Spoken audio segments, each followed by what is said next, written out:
Alors je vous rappelle, la France est envahie. Février 1814, nous sommes à Montreux. L'empereur a décidé de stopper l'ennemi qui tient les hauteurs de Montreux, qui tient le pont qui mène à Paris. Et donc cette bataille, elle est hautement importante. Il faut une victoire aujourd'hui. Il faut prendre ce pont.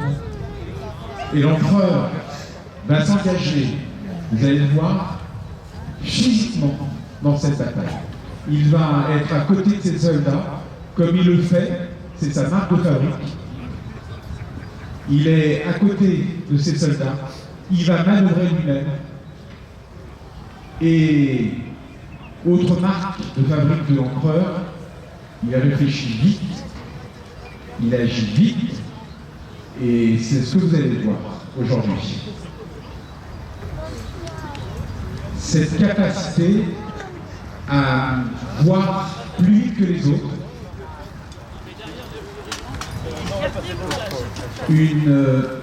un génie militaire, que l'on dit, l'un des plus grands, voire le plus grand génie militaire de l'histoire.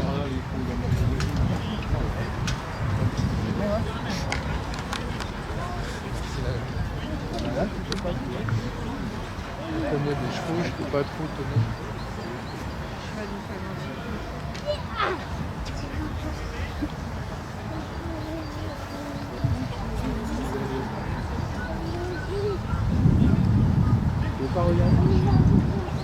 Bien sûr, la cavalerie est présente sur le champ de bataille. L'infanterie, également, bien entendu.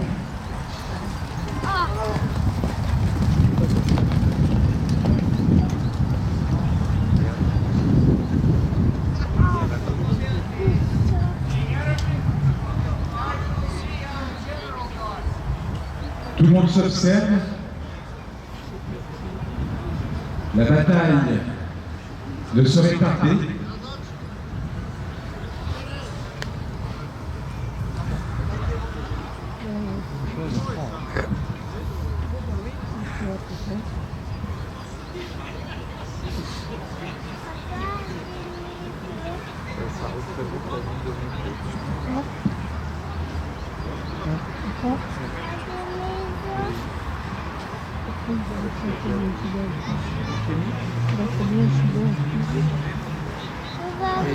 Alors, il faut vraiment imaginer le relief. L'ennemi est sur les hauteurs, sur le haut de Montreux, et l'objectif, c'est de percer, de prendre ce pont. Alors, nous allons avoir la chance d'avoir un commentaire en direct de la bataille par un expert qui va nous permettre de comprendre les différentes manœuvres, ce qui se passe sur le champ de bataille.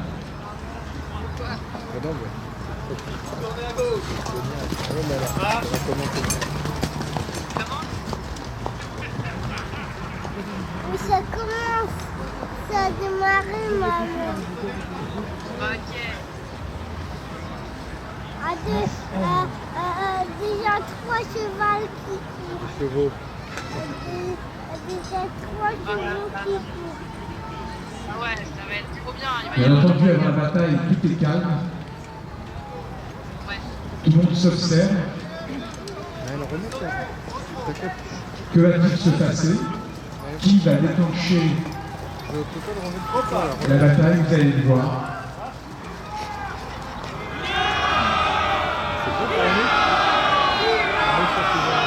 On motive les troupes.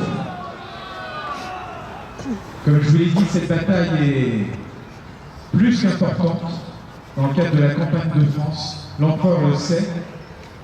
Il sait qu'il doit prendre ce pont. Il sait qu'il doit motiver ses troupes. En face, l'ennemi est aussi motivé, bien entendu. Ça va se jouer dans des petits détails. Et comme je vous le disais, tout le génie de l'empereur, vous allez le voir, est à l'œuvre dans cette bataille.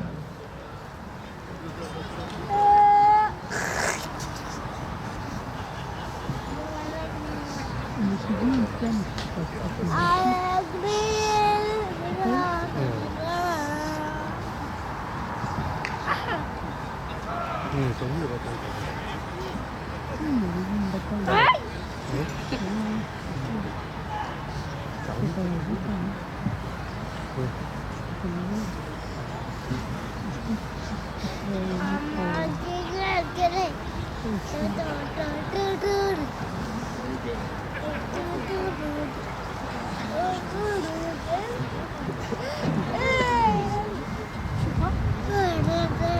Alors certains le disent, mais on n'a pas le temps avec nous, mais dites-vous que c'était ce temps à l'époque, donc c'est une immersion totale. Il faisait froid.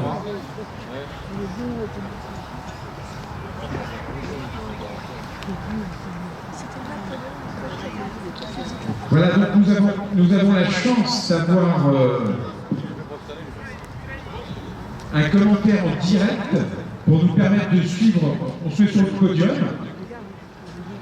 pour suivre en direct, comme si on y était, cette bataille, cette victoire de l'empereur à Montreux. Et nous avons la chance d'avoir des experts, et je vous disais tout à l'heure, pas simplement des passionnés, mais aussi des experts de l'histoire, qui vont nous permettre de mieux comprendre cette bataille. Alors je donne tout de suite la parole à notre expert, mais voilà, je ne sais pas si les troupes sont positionnées, est-ce que la bataille va démarrer? Alors, nous sommes ici à Montreux, nous allons représenter la bataille du 18 février 1814 qui s'est déroulée ici sur les hauteurs de Montreux, sur l'île, son château, Forges, le bois de Valence. Alors pour revenir un peu à la situation d'avant, il ne faut pas oublier que en 1812, le désastre de la campagne de Russie a coûté énormément de monde à l'armée impériale. 1813, nous avons perdu l'Allemagne. L'Allemagne servait de pays tampon afin d'éviter que les troupes ennemies puissent trop rapidement pénétrer sur le territoire national. N'ayant plus ces pays tampons, fin 1813, les Alliés rentrent en France.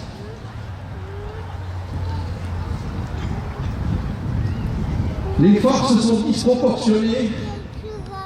L'empereur dispose, avec toutes les troupes qu'il a réparties à travers ce qu'il domine encore en Europe, environ 150 000 hommes. En face, les Alliés vont rentrer en France avec 250 000 hommes. Alors sur le terrain, ce sera beaucoup, car l'occupation et le siège de troupes des forteresses va prendre énormément de monde. Il ne faut pas oublier le général Maison, qui est la poussée du côté de la Belgique, commande environ 40 000 hommes. Le maréchal Soult, qui commande l'armée des Pyrénées, anciennement armée d'Espagne, est à Toulouse et il va essayer de retenir la poussée de Wellington et de ses alliés, les Espagnols et les Portugais. Nous avons le prince Eugène qui est en Italie et qui, contrairement aux ordres qu'il a reçus de revenir sur les frontières de France avec ses 40 000 hommes, s'entête à se battre dans les plaines du Pô, ce qui laisse Augereau Lyon relativement démuni face à la poussée autrichienne qui vient par la Suisse. Donc la campagne de France n'est pas uniquement les combats que l'empereur a menés ici au nord-est du pays. Il y a, il ne faudrait pas l'oublier, le maréchal Davout qui est à la 32e division à Hambourg, assiégé. Mais là, que se passe-t-il là sur le champ de bataille? Alors, on va essayer de faire un peu plus vite. Il y a des tirs d'artillerie, préparation d'artillerie. Les Alliés se sont fortifiés sur les hauteurs de la ville. Ils ont construit des redoutes, nous les voyons là. Ces redoutes sont essentiellement occupées par les lieutenants bourgeois. Donc, le 18 Au matin, Victor, qui commande le deuxième corps, est chargé de prendre Montreux. Il a déjà refoulé la veille quand il a vu les fortifications. Le matin à 9h, enfin, le maréchal Victor se décide à attaquer. Les Français vont former deux colonnes, l'une commandée par Victor, qui va très rapidement refouler, la deuxième commandée par le général Pajol, qui va avoir plus de chance. Nous allons voir maintenant les armées françaises se mettre en position d'attaque.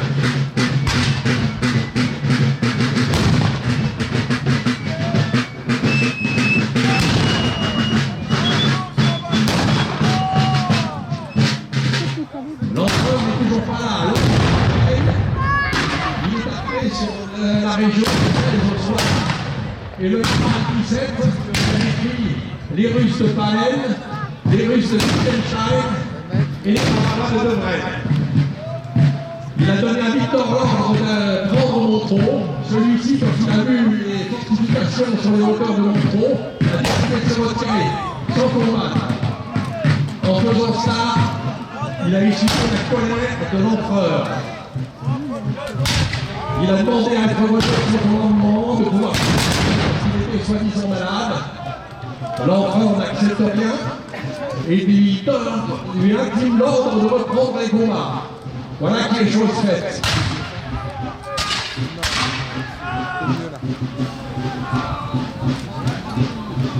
Vous avez à droite la commune du maréchal Victor.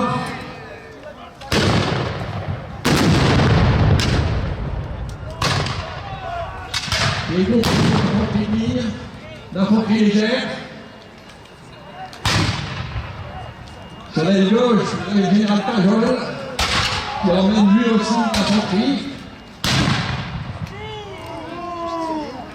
Pajol va arriver juste face à la grande descente.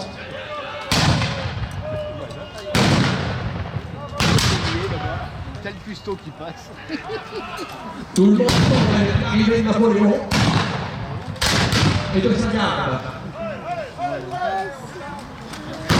Qui constitue la garde? Alors, c'est une troupe d'élite. On a pris pour constituer la garde tous les seigneurs dans tous les régiments. C'est une forme de garde prétorienne qui est un corps armé à part. Représente l'élite de l'île. Ils sont faciles à reconnaître, ils sont tous équipés d'un bonnet à ours. Alors le bonnet à ours, parce que c'est de la potence. Et le but, c'est de rendre visuellement ces hommes encore plus grands que ce qu'ils ne le sont. Pour être dans la garde, il faut avoir une certaine taille. 1m60. Et quand on les coiffe de ce fameux bonnet d'ours, il devient très impressionnant pour l'ennemi qui se trouve en face. L'idée, c'est de leur faire voir des géants qui les attaquent. Voilà, vous avez les combats. Votre bataillon. L'aile droite chasse bataillon. L'aile gauche est attaquée par les autres.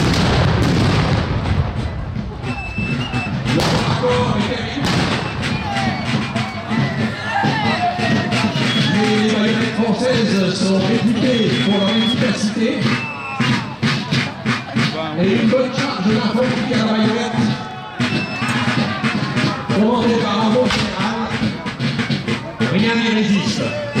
Vous avez la colonne de Victor qui est refoulée. Ils vont essayer de se repositionner en arrière, de reformer les rangs. Et, comme l'exige Napoléon, ils vont remonter à l'assaut. Il y a beaucoup plus de résultats que la droite. Je vais également se retirer, il va se retirer sur son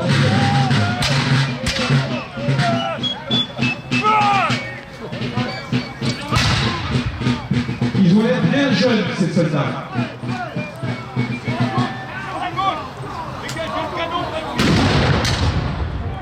Laisse remonter à l'assaut, malgré les pertes qu'ils ont subies. Les Français en 1814 n'est plus celle de 1812, malheureusement. Nous avons beaucoup de jeunes recrues, mais il reste quelques vieilles moustaches qui connaissent la musique. C'est un maréchal. Et qui savent une infanterie bien menée, rien ne peut lui résister.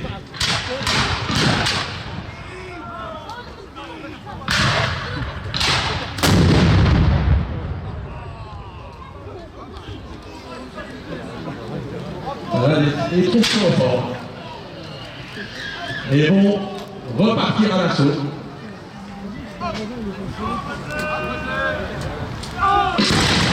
Peloton.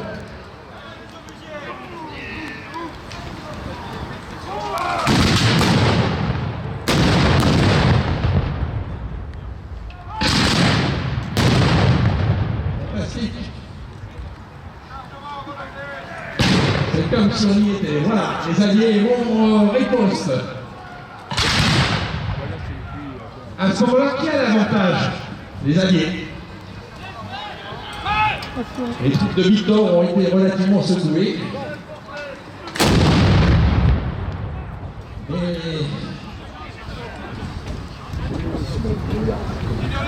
Mais ils vont très rapidement se reprendre. Sous la pression de Napoléon, ils vont recharger. À ce moment-là que le général Château va y laisser la vie. Il faut savoir que Château est le gendre du maréchal Victor.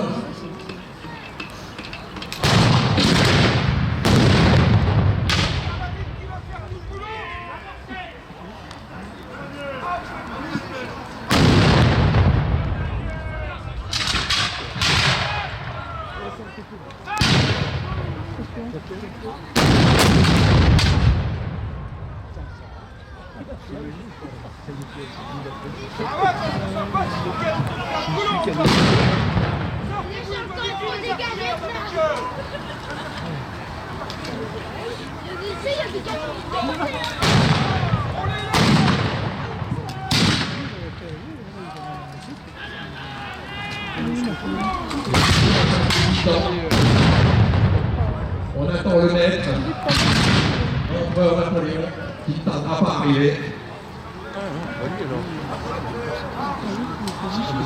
Et est-ce que l'empereur avait l'habitude de s'engager physiquement dans ces batailles?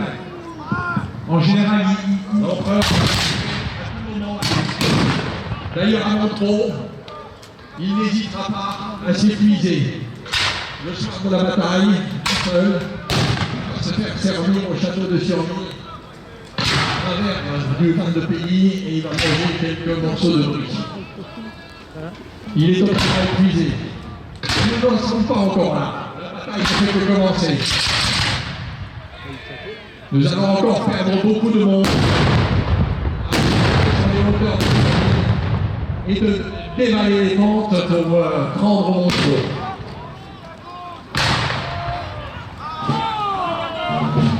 L'artillerie luxembourgeoise est très bien placée et son tir est meurtrier. Vers les midi, l'arrivée le général Gérard à la tête de ces deux divisions. Il va de suite vérifier la situation. Gérard à Montreux est l'homme de la situation. Et l'œil aguerri du général qui en veut et qui y croit. Contrairement à son supérieur Victor, qui n'y croit plus.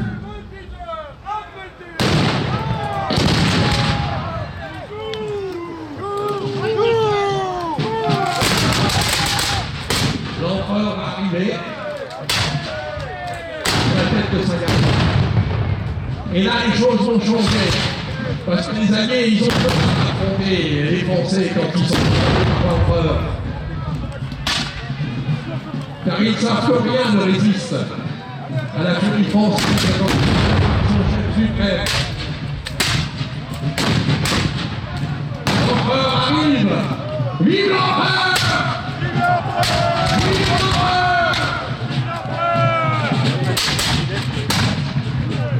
Alors là, ça remonte les troupes. Hein. Ah, la situation est en train de basculer. Il est 14h. Organiser 4 colonnes d'attaque. C'est très longtemps à la poussée.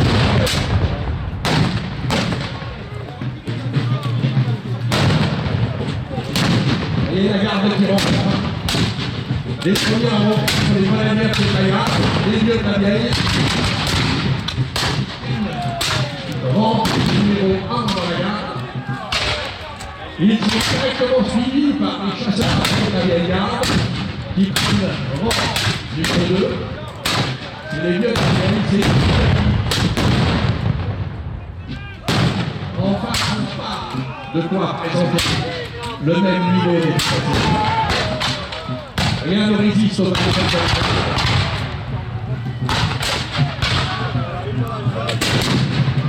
la cavalerie charge. Vous voyez sur l'aile droite française les cavaliers qui vont affronter un carré d'infanterie. La position de défense idéale contre la cavalerie, c'est de mettre en carré. Les carrés doivent être tenus sur l'épaule afin d'empêcher toute action possible, car une fois que les cavaliers sont dans le carré, l'infanterie. Voilà, l'empereur a réorganisé les colonnes d'attaque.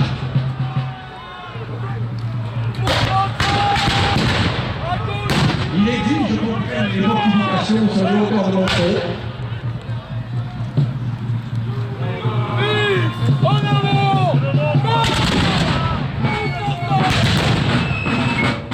Les troupes sont remotivées.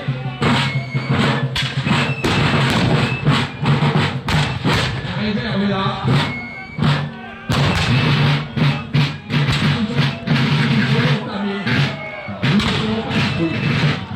Nous allons riposter.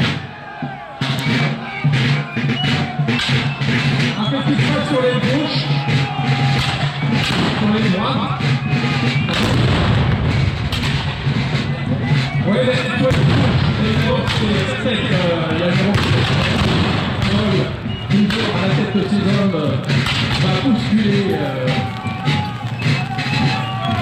les groupes de la position sur les hauteurs de Montreau.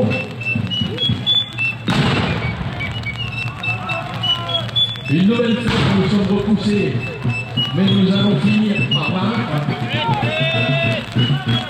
Nous ne pouvons pas perdre cette bataille sous les yeux de l'être.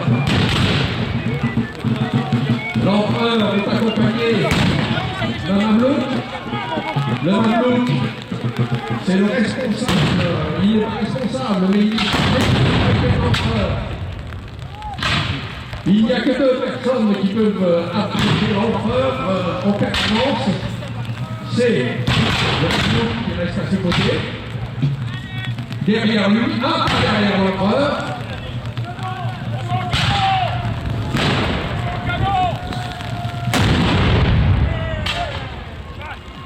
Et pourquoi Mamelouk à côté de l'empereur? Et l'histoire de ce Mamelouk. L'histoire de ce Mamelouk, c'est un personnage que Napoléon a d'Égypte et qui l'a attaché à sa personne. Il faut savoir que c'était des esclaves qui étaient de service à l'époque des suspens. Et la garde avait repéré l'extrêmement le Mamelouk.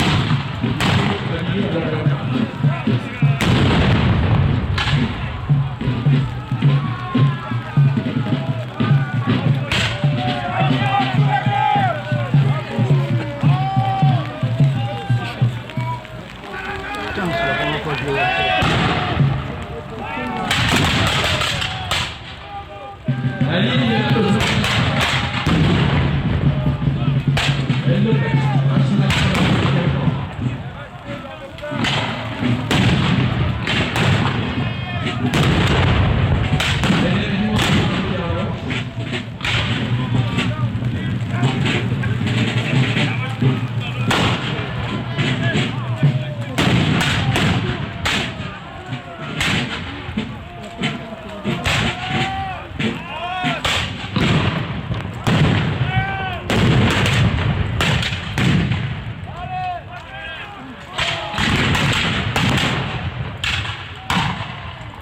La ligne va reformer ses colonnes et va repartir après.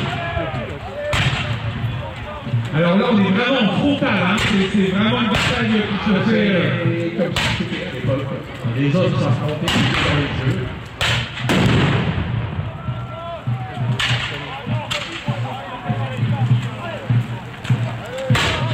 Les Alliés refont une tentative. Ils vont essayer de briser les dents des Français.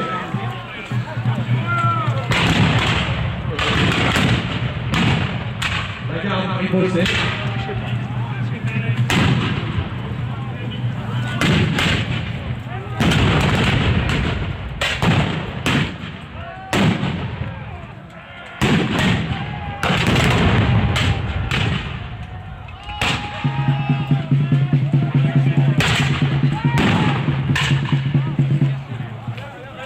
Nous allons bientôt prendre les hauteurs de Montreux.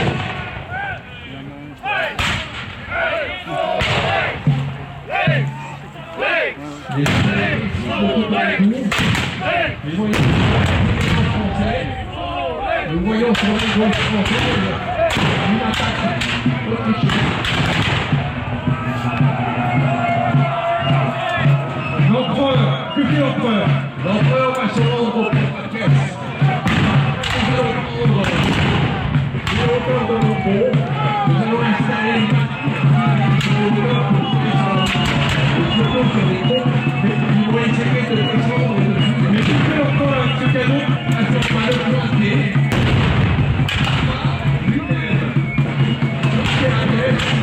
Il va dire, il ne faut pas oublier que Napoléon est avant tout un officier d'artillerie. Et en 1814, il va leur montrer qu'il faut pas perdre la main. Voilà, l'empereur va mettre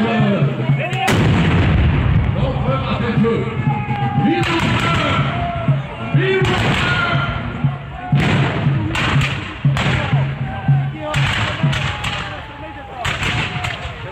Alors là, nous sommes vraiment dans un moment décisif de cette bataille. Là, les Alliés, pour le coup,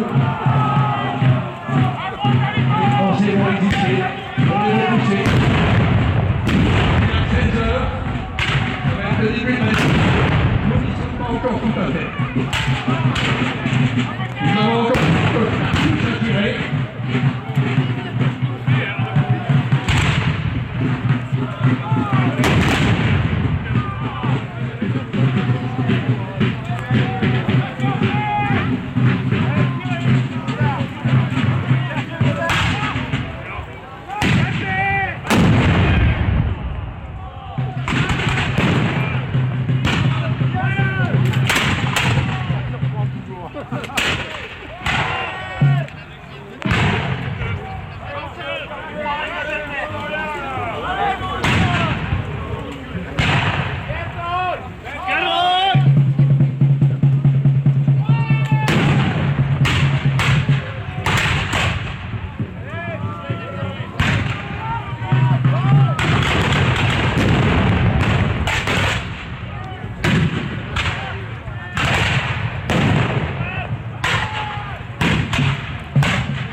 Admirez ces bonnets à ours qui avancent en cercle, vraiment.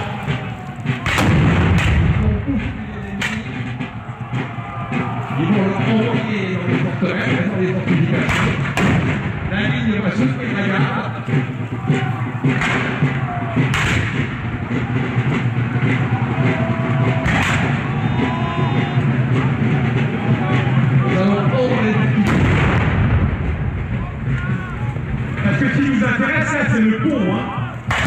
l'idée, c'est de sauver le pont. Il faut savoir que l'empereur, il a comme propre objectif le 13 février, Huguenots les a détruits. Les Alliés, quand ils sont rentrés dans le pont, les ont reconstruits.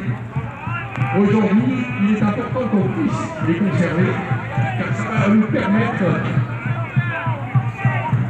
de faire manœuvrer l'autre avec plus de fluidité.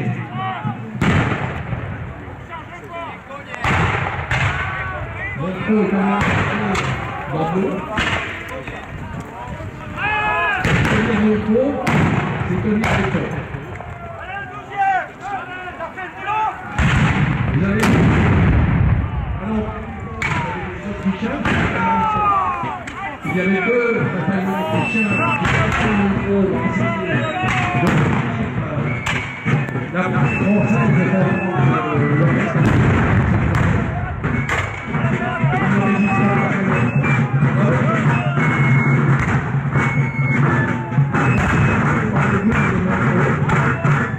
Les habitants ont commencé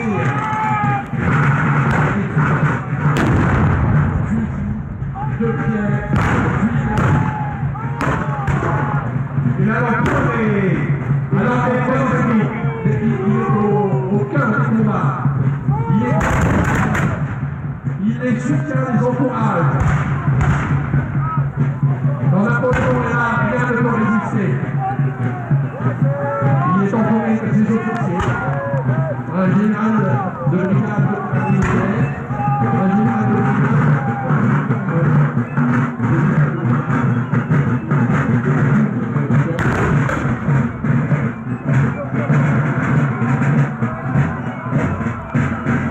Les Alliés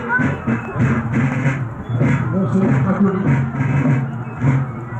Rien ne résiste à la faute d'un général.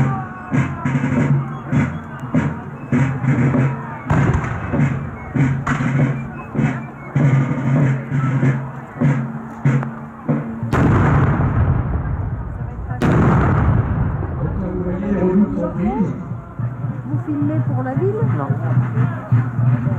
Le pont va être sauvé. La cavalerie va charger. Ils vont dévaler les pentes de mon pont. Vont déferler comme un torrent dans les rues de mon pont. Il y en a qui veulent me rabattre, vous voyez.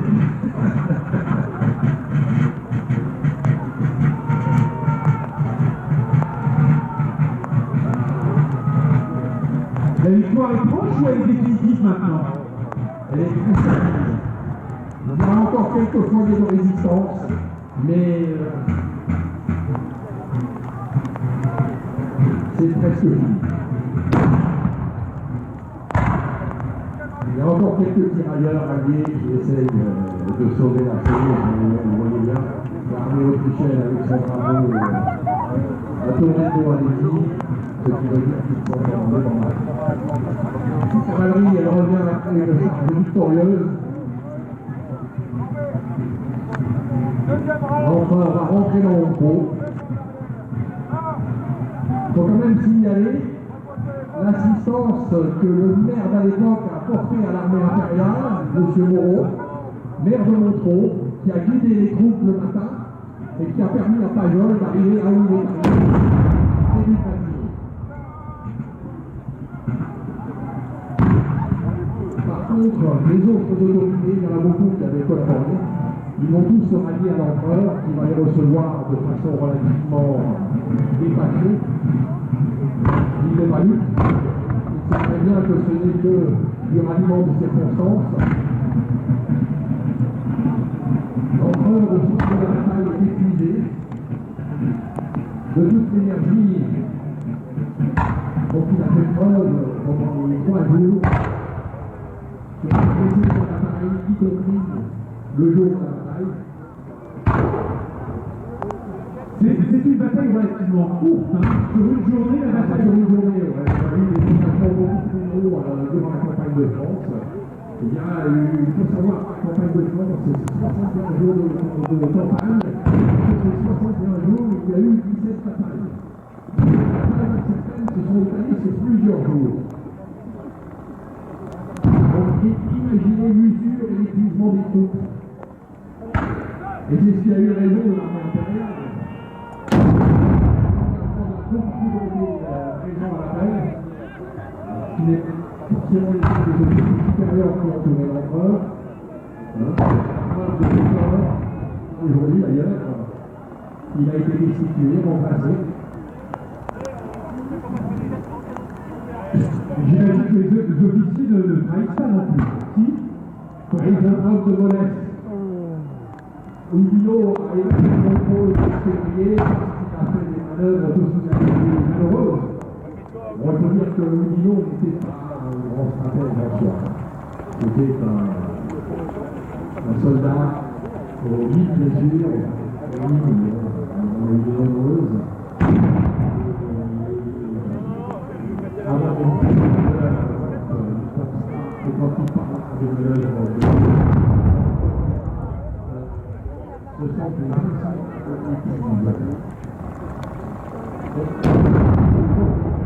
ils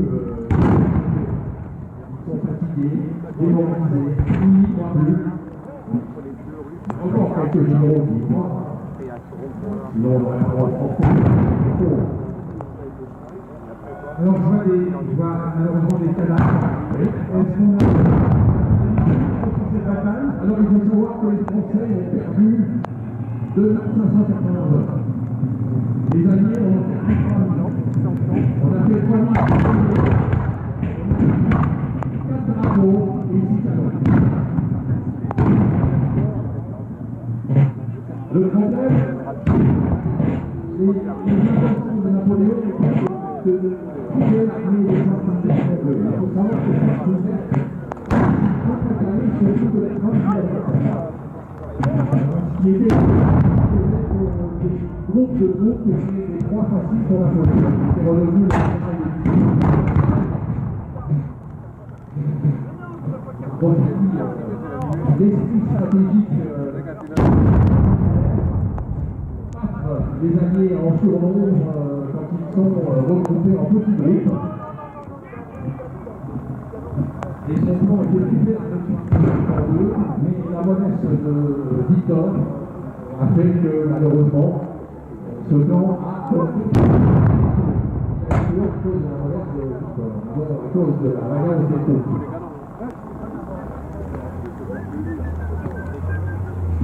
Voilà. Donc nous aurons des prisonniers à Montreau, c'est la famille de prisonniers. 3000 prisonniers.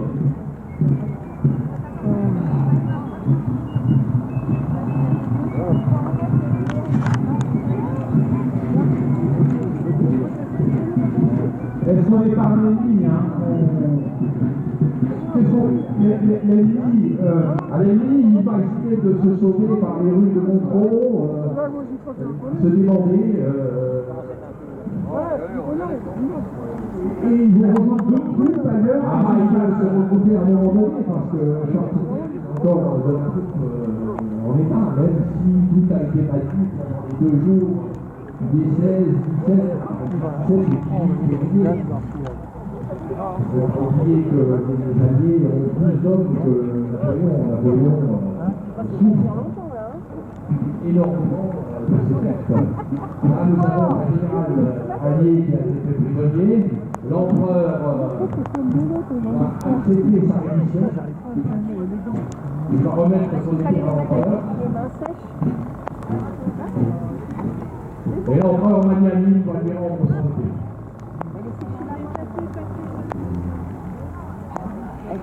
Alors quand on avait les officiers supérieurs, en général on les faisait prisonniers sur parole et on les libérait de leur parole quand on les échangeait contre d'autres prisonniers sur parole. On n'a pas forcément eu des camps de prisonniers, sauf en Russie où les Russes étaient relativement brutaux aux Français quand ils étaient des prisonniers, les Anglais aussi d'ailleurs, mais bon, alors, on peut applaudir les personnes, les passionnés qui nous ont permis de revivre cette bataille. Alors, il ne faut pas oublier que tous ces gens gens qui viennent des quatre coins de l'Europe sont des bénévoles, ils font ça sur leur temps libre, ils ne touchent aucune rémunération. Ils traversent l'Europe pour bouger des véhicules, l'image de l'histoire. Nous ne sommes pas des gens belliqueux, nous sommes juste au service de la mémoire. Nous sommes là pour honorer ceux qui ne sont plus, ceux qui nous ont laissé en vie,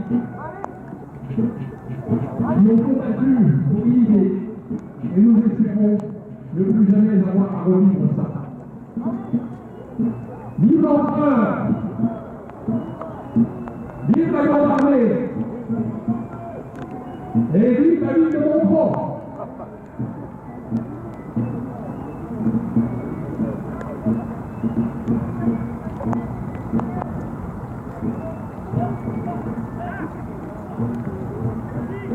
Allez, je vous invite à les applaudir à nouveau.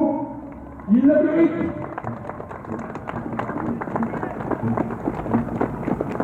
Encore une fois, ce que j'avais envie de vive l'empereur. Plus fort.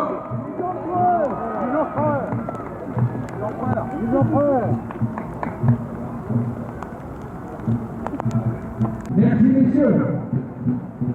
On peut les applaudir à nouveau, s'il vous plaît. Merci, messieurs. Merci. Vous ne parlez pas déçus, messieurs. Vive l'empereur! Ah oui, oui. Salut, Alex. Alexandre. C'est ça que tu cherches? Vous avez l'empereur? Mais son état-major, face à nous. Qui êtes-vous satisfait? Nous avons gagné, je suis satisfaisant, et j'espère que ça continuera. Et merci aussi à la ville de Montfort. Merci l'empereur. Si encore que vous serez à la tête de votre groupe, nous remporterons des victoires. Vous avez un compte de Marine Lagarde.